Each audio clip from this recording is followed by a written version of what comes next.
And I guess we'll go to where the torture screams are. The door is not locked and opens. The room in front of you seems to be a small torture chamber with various torture devices around the walls. In the center of the room, two small hunchback goblins are having their fiendish ways with a dwarf, who is tied to a hook in the ceiling by his wrists. The two hunchbacks are poking and cutting him viciously with their swords. Bastardos! The dwarf lets out a final scream and falls silent. Oh. Eyes closed, his captors make disappointed noises and look around angrily at you, as if it's your fault that the dwarf has collapsed. I can't let these goblins get away with such barbaric practices. Okay, we're gonna keep fighting, I guess. Should I? I'm at 9 health, I should be fine.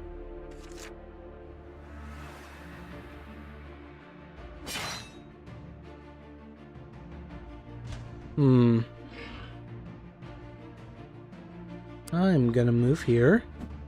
Yep, that's what I thought was gonna happen.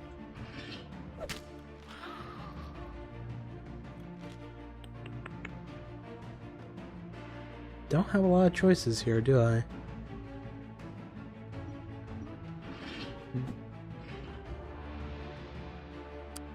Well, you know what? I got him stuck in a corner now, so he's dead. Damn it. He's gonna attack that spot, isn't it? Oh, no? Okay. Okay, question is he gonna move? I'm gonna say yes. And boom. Okay, I'm slowly learning the combat. I'm getting better at predicting things. You cut down, you cut down the dwarf with the last of his strength. He opens his eyes, looks at you, then looks downward. His eyes close again, and this time he breathes his last. You gently rest the dead dwarf on the floor. What will you do now? Search the dwarf? You feel that you haven't much time to search the dwarf before your presence will be noticed or the goblins will be missing. I guess the tunic? That makes the most sense. Like, what would be in a dwarf's beard? A search through the dwarf's tunic proves fruitless. You decide to leave. And let's just open the last door. Oh, this is a nice looking door. Opening it, you find yourself at the threshold of Orc Weapons Store. A torch hangs from the wall, lighting up a small armory room stocked with swords, shields, helmets, daggers, and breastplates, and the like. Pretty.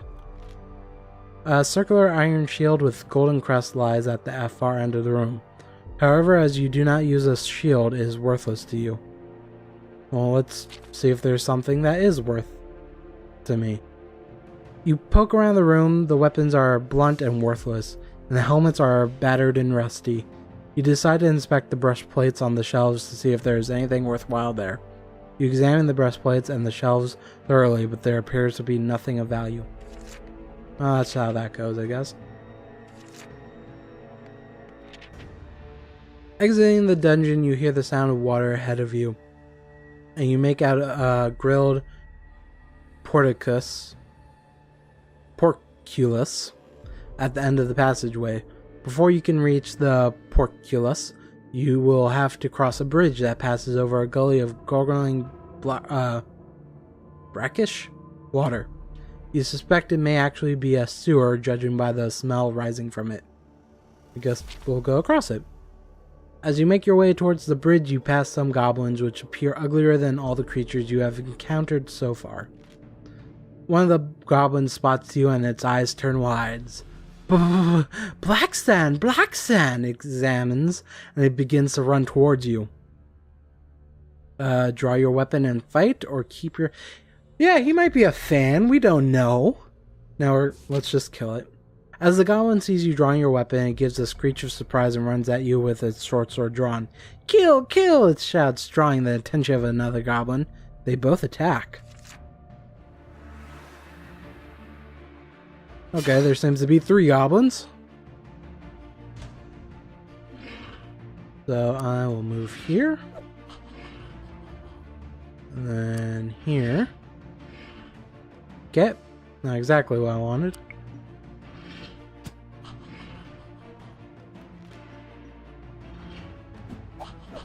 Ah, damn it.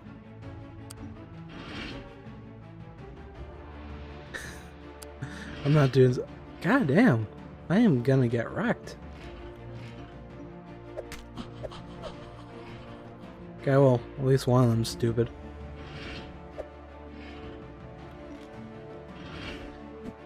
God damn it. That shouldn't bother me as much as it does.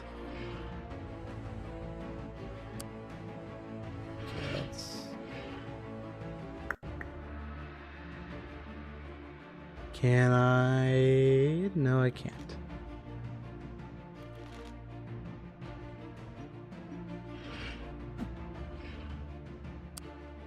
Move here.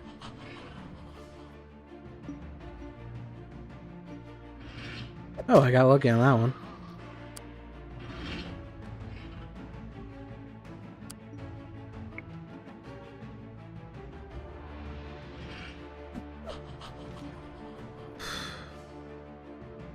They're probably gonna move out of my mess. Yeah.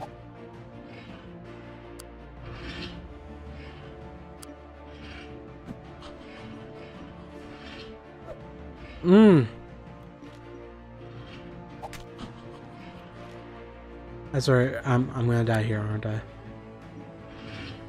Alright. Come on. There we go. He's probably gonna move. Nope. Well, hard to predict this one. I have a higher skill, so hopefully. The question is, where is he gonna go? That way. Okay. Okay. Whew, that was close. Down to 3 health. I mean, I have resurrection stones or whatever, but still.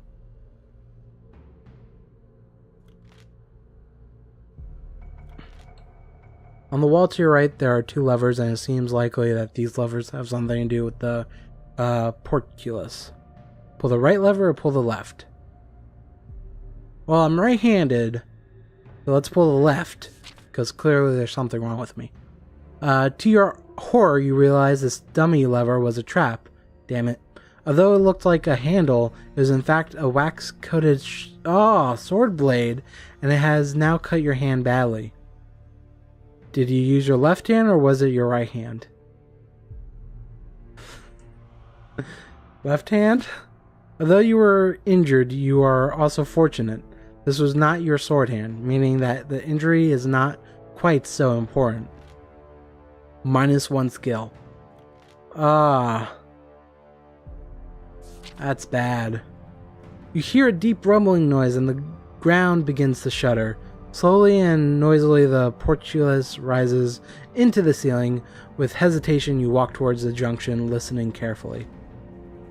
Who the hell is this dude? Suddenly a terrified young man runs into you. His white rune-embroidered robes are torn and smudged with dirt. He looks at you with panic in his eyes. I yield! Education is not worth this much danger, no matter how great the reward. You calm the young student down and he begins to relax. My name is Ian the White, he says. I am a humble acolyte seeking entry to the School of Sorcery. You learn that he gained entry but was deemed unworthy by the elemental masters. Wonder if this fellow knows where the eye is located. Yeah, let's ask about this Cyclops eye. You ask the young acolyte if they know the whereabouts of the ruby that you seek. He becomes frightened once more when you mention the name. Yes, I know this eye that you seek. It belongs to the Cyclops himself, who resides in what is left of the Dwarven halls over the east. Follow the passage, and whatever you do, always make sure you stay heading east. There you will find it. Okay, head east. The young man points down the passage before pushing past you and running off. You try to catch up with him, asking for more information, but he darts under the portcullis you entered earlier. There's no point in chasing him back through there. I should continue eastwards to find the Cyclops. Oh, and there is a bench. How wonderful.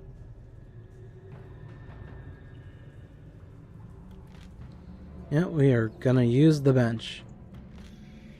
We're gonna eat some provisions as well. And gain 10 stamina. Perfect.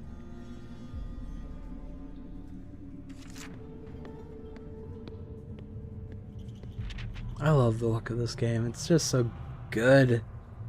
You follow the path to the east. Soon enough, you arrive at a broad but cracked stone bridge which leads over a yawning subterranean chasm. On the other side of the bridge, you can see an archway carved to resemble a huge dwarven head. With no other options, you start to cross the bridge. No sooner have you taken a few steps than the floor begins to crumble. You break into a run to avoid the crumbling floor. Test your skill. Oh, we get to roll dice? How does this work? There we go. Oh. Oh.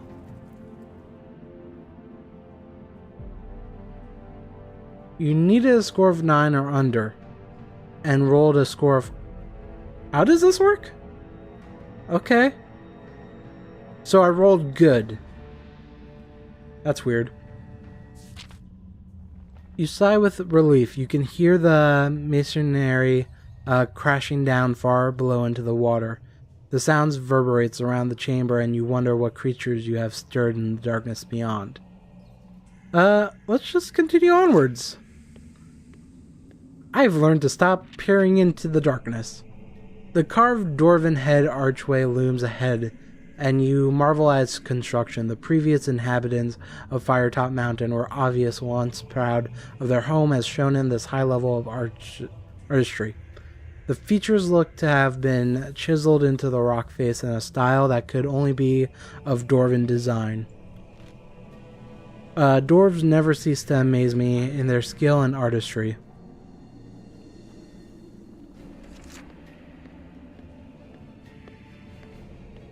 Okay.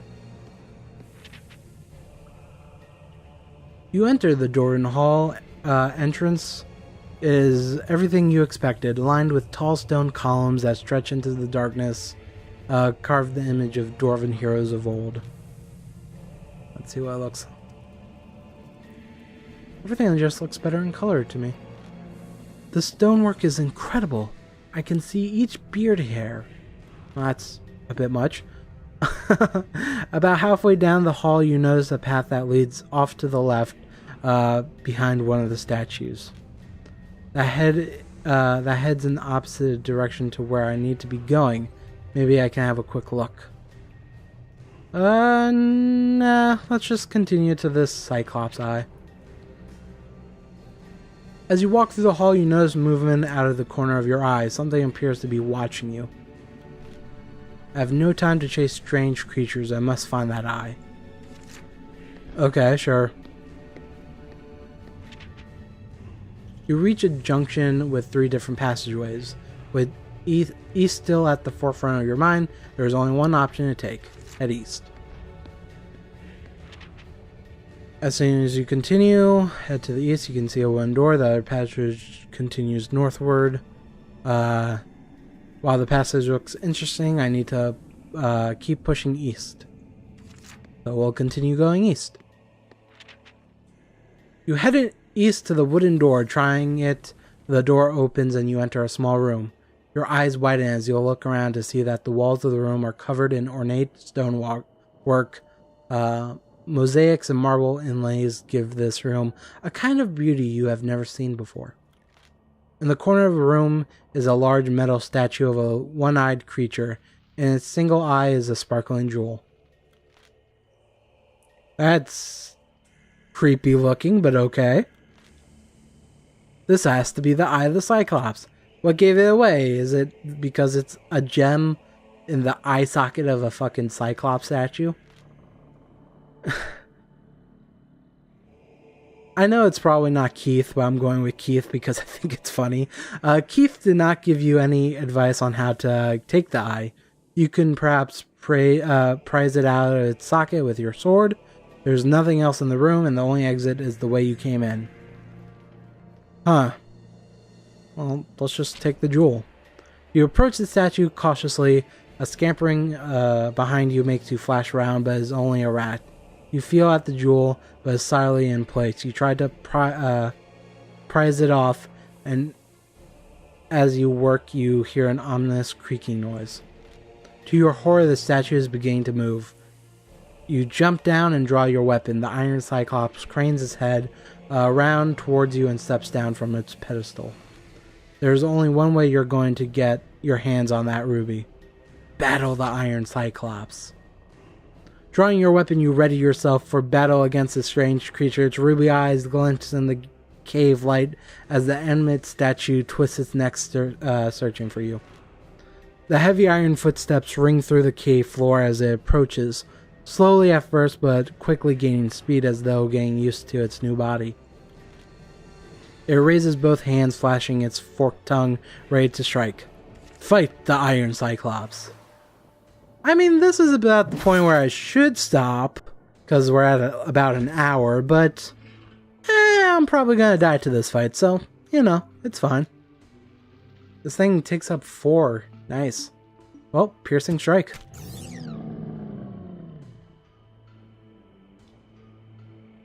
Did it move? Okay. That's not great. So I'm gonna move over here. Ah, that's not bad.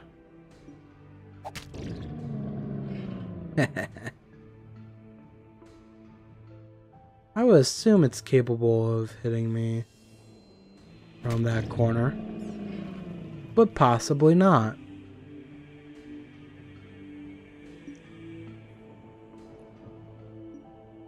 Okay. Oh, that's not good. Ah. Okay, I'm gonna move one more. Stunned again. Move here. Piercing strike.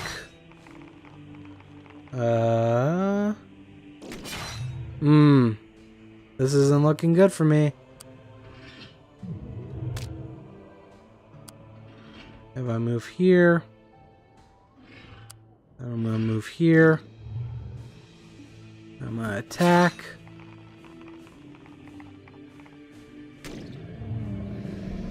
I won? Holy crap! Thought that would be a bit more difficult than that. You have defeated the Iron Cyclops. You sit back and rest from the exhausting battle. Warily you approach the statue. The jewel glints in the light, tempting you. Keith wasn't wrong. The eye is certainly a thing of beauty. Take the fucking gem. You pry the jewel from the still statue, which is surprisingly heavy in your hand. You put it in your pack. Now to deliver this ruby to Zagor. I'm still not sure why I need to do this, but I have to trust Keith. Surely, yet more fame and glory awaits me. Achievement unlocked. I don't believe it. Boo. Well, we're gonna get the hell out of this room.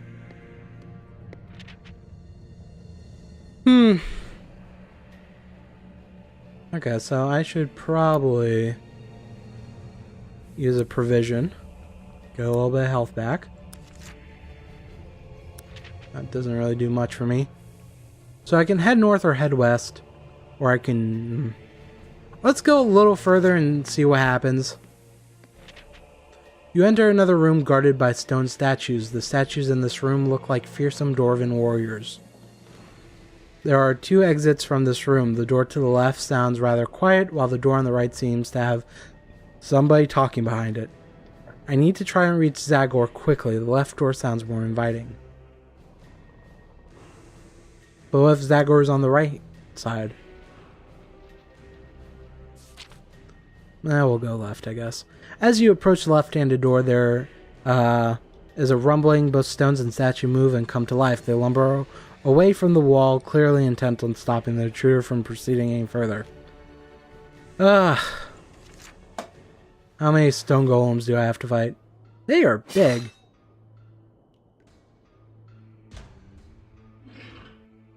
Okay, I'm gonna move here. Pressing? Pressing? What does that mean?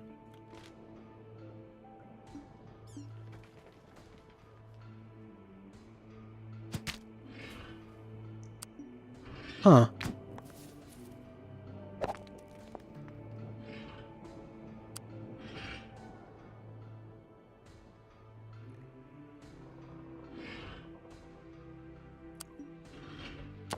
They don't seem to be attacking me. Oh. Yep. I'll move here. But they don't damage each other. That sucks.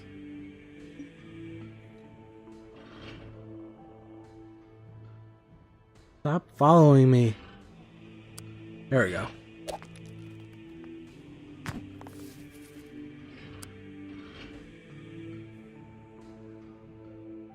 I may have screwed up. Trying to think of a way out of this. But, move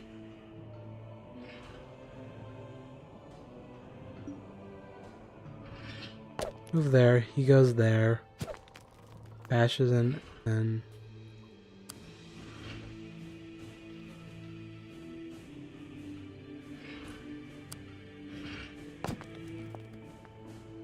Huh.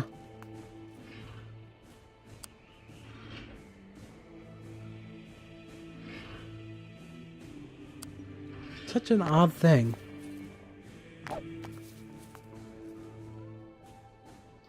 I don't know if I can get out of this alive.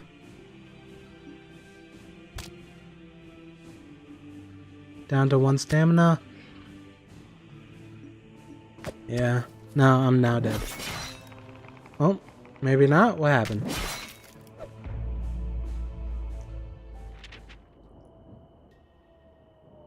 Oh dear, it looks like the mountain has claimed yet another victim. Would you like to use a resurrection stone? Yes. So does that mean I no longer have... Okay. So that's pretty much brings me back to the path. Okay, well. That kind of sucks, but that's fine. Oh, apparently I have this other attack here. But yeah, that was, the Warlock on Firetop Mountain. I probably... Yeah, that's correct. I'm looking at the video file now. So yeah, that was the Warlock of Firetop Mountain. It's really interesting. I love the look of it. The combat, I'm going back and forth on. It seems difficult, but also maybe a little bit lacking. But yeah, this is a pretty cool game, and I'll probably continue it. Hopefully I'll continue it. But yeah, that was the game. If you watched all of this, thank you. You are awesome. If you haven't watched any of my other videos, maybe go check them out. You might like them as well. And I hope you guys have a good day. Thanks for watching. Bye.